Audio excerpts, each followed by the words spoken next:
लाकर चला गया। अरे मैं तो कहता हूँ उस आदमी को रोज आना चाहिए। अब तुम ही देखो, तुम्हारे हिसाब से वो मुझे यहाँ मारने आया था, लेकिन हम दोनों को यहाँ अकेले कमरे में बंद करके वो यहाँ से चला गया। अरे मैं तो कहता हूँ वो जो कोई भी है बहुत ही अच्छा आदमी।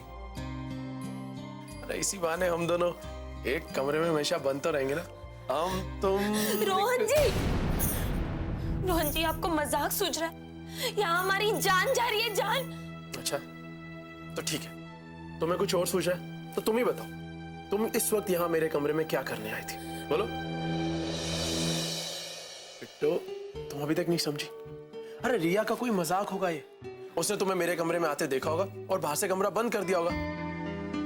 तुम ही देखो, उस बेचारी रिया ने इतना रोमांटिक माहौल बनाया और तुम हो कि बस डरे ही जा रही हो, डरे ही जा रही हो। आप कुछ समझ नहीं रहे हैं।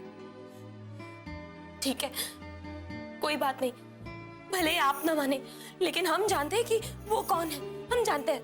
अच्छा जी, ठीक है, फिर तुम ही बताओ कि वो कौन है जो यहाँ आया था और मेरी जान लेना चाहता है, बोलो। क्या हुआ? और ये दरवाजा तो इस तरह से खटखटा रहे थे, दरवाजा बाहर से।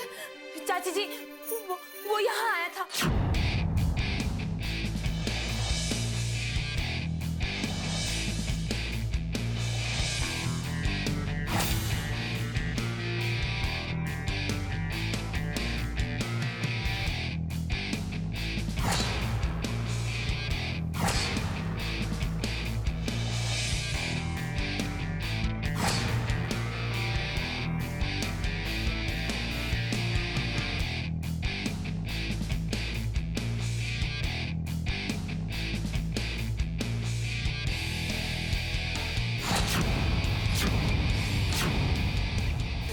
उसने दरवाजा बंद करके देखा, वो अभी यहाँ से यहीं से बाहर गया। ओह गॉड, ये क्या इतनी रात को शोर मचा रखा है? इस देहाती को तो अक्ल है नहीं। जरा उससे जाकर कहिए कि चौकीदारी करने का इतना ही शौक है तो बंगले के बाहर जाए। वैसे भी इसकी सही जगह हुई। कमाल करती हो खमनी, बहू की बुराई करने के लिए ना तुम वक्त देखती हो ना हालात। मुझे लगता है कि ये आवाज रोड के कमरे में से आई।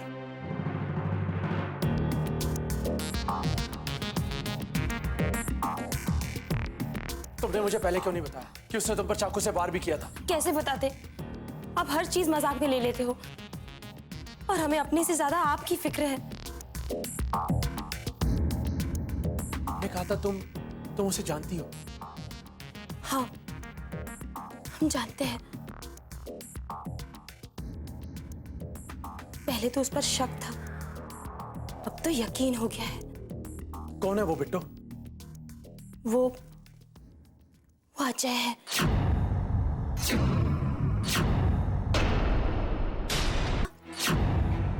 अरे रोहन जी, ये चोट अगर बिट्टू जी ने इतनी बड़ी पट्टी बांधी है तो चोट मामूली। उस रात जब आपकी गर्दन में निशान था, किसने देखा था? अजय ने। ये आपके गले पर क्या?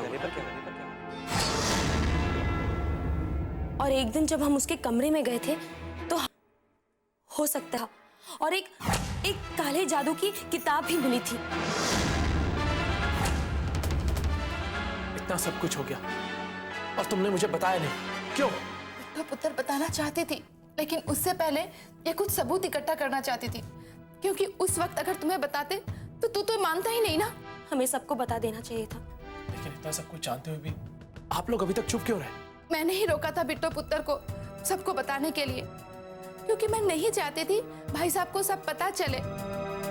जिस इंसान पे भाई साहब इतना भरोसा करते थे, उसका सच जानने के बाद भाई साहब का यकीन टूट जाएगा।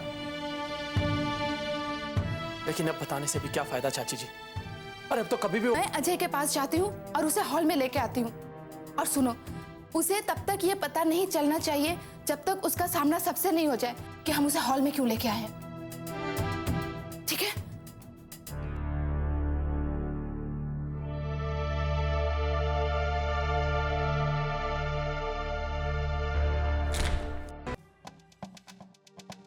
रोहन, क्या बात है? सब ठीक तो है बेटा?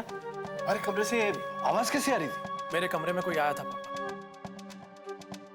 पहले मुझे और बिट्टो को ऐसा लगा कि वो मेरी जान लेने आया है।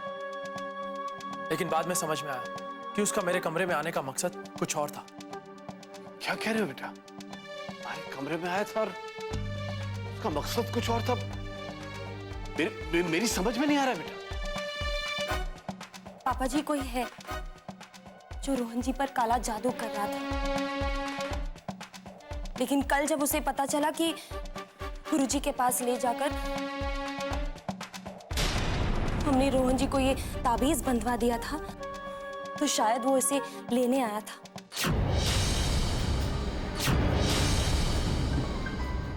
ताकि वो अपने मकसद में कामयाब हो सके। लेकिन जब हम वहां पहुंच गए तो वो ताबीज वही गिर गया। पापा जी, ये वही है जो रोहन जी की जान लेना चाहता है। लेकिन ऐसा कैसे हो सकता है? बिल्कुल हो सकता है, और हम चाहे जितनी भी कोशिश करें, लेकिन रोहन के ऊपर यह खतरा तो हमेशा रहेगा। क्या कह रही हो ये तुम कमली? बिल्कुल सच कह रही हूं मैं। लेकिन आप लोगों को मेरी बात समझ में नहीं आएगी, क्योंकि आप सबके लिए तो मैं ही बुरी हूं। लेकिन एक बात सच है, मौत का सामान आप लोगों ने खुद अपने गले में बांधा है। चुप रहो काबली। ऐसा कैसे हो सकता है? यहाँ पे और कौन हो सकता है? मल्लिका तो जेल में है। पापा जी, आपको याद है मल्लिका ने जाते जाते क्या कहा था? कि कोई और है इस घर में जो रोहन जी की जान लेना चाहता है। और इस घर में? लेकिन और कौन हो सकता है इस घर में?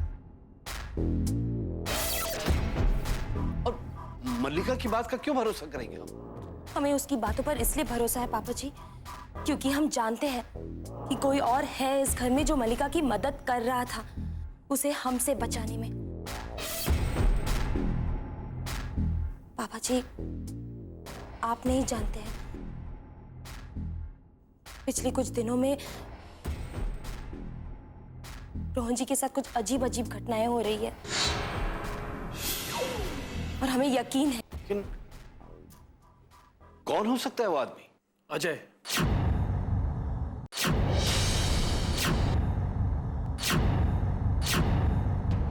अजय? लेकिन वो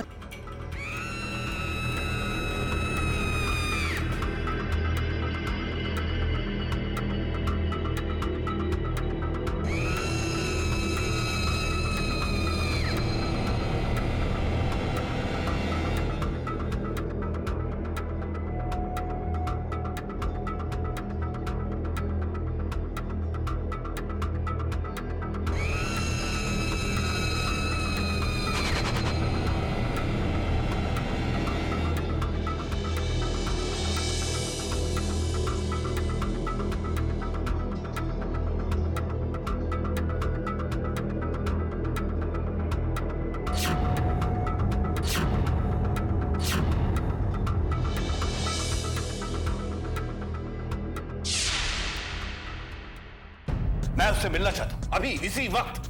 मैं सुनना चाहता हूं कि सच क्या है। वो काला लबादा और वो काले जादू की किताब उसके कमरे से मिलने के बाद भी क्या आप अजय की बात सुनना चाहेंगे पापा जी? इतना विश्वास किया मैंने उसमें, उसका ये सिला दिया उसने मुझे। आज मुझे खुद पे यकीन नहीं हो रहा है कि मैं अच्छे बुरे की पहचान नहीं कर पाया। ये काबिलियत तो आपने तभी खो दी थी जब आप इस गवार को इस घर में ले आए। माँ, इस बारे में हम बाद में भी बात कर सकते हैं, लेकिन इस वक्त हम सबके लिए जरूरी है कि हम पहले अजय से मिलें। रोहन, चलो अजय के कमरे में चलते हैं, चलो। मेरी बात तो सुन लीजिए, पहले एक बार पता तो लगा लीजिए, ताकि फिर से कोई बेचारा इसकी लालच की बलि ना चढ़े। हमें पूरा यकीन है कि वो अजय ही है, क्योंकि जो आदमी कमरे में आया था रोहन जी को मारने के लिए, उसने हम पर भी वार करने की कोशिश की, और इसी कोशिश में उसका चाकू खुद उसके हाथ पर लग गया। अब अगर वही निशान अजय के हाथ पर भी है, तो ये साबित हो जाएगा कि जो आदमी कमरे में आया था वो अजय ही है। रोहन, अजय के कमरे में चलो। पापा चाची गई हैं अजय को बुलाने के लिए। चाची जी आप, ये अजय कहाँ है? पता नहीं, वो अपने रूम में भी नहीं है। बाकी की जगह भी मैंने देखा, कहीं भी नहीं है वो।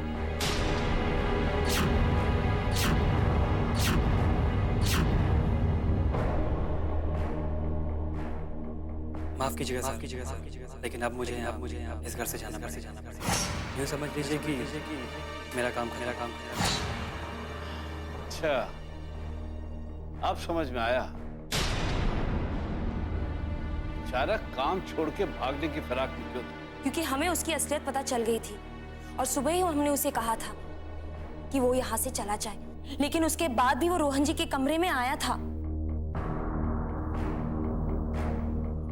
फंसने के डर से वो भाग गया। नहीं भाई साहब, वो कहीं नहीं गया है। उसका सामान उसके रूम में पड़ा है। तो फिर वो है कहाँ? तो मेरी एक बात समझ में नहीं आई, ये इतने दिनों से घर में काला जादू वगैरह चलता रहा और हमें पता तक नहीं चला। और ऐसी कौन सी जगह से ये सब होता रहा? ऐसी तो एक ही जगह है हमारे घर में जहां हम में से कोई भी नहीं जाता है। पुराना स्टोर रूम जो हमेशा बंद रहता है, और मुझे लगता है कि वो उसी जगह का फायदा उठा रहा होगा।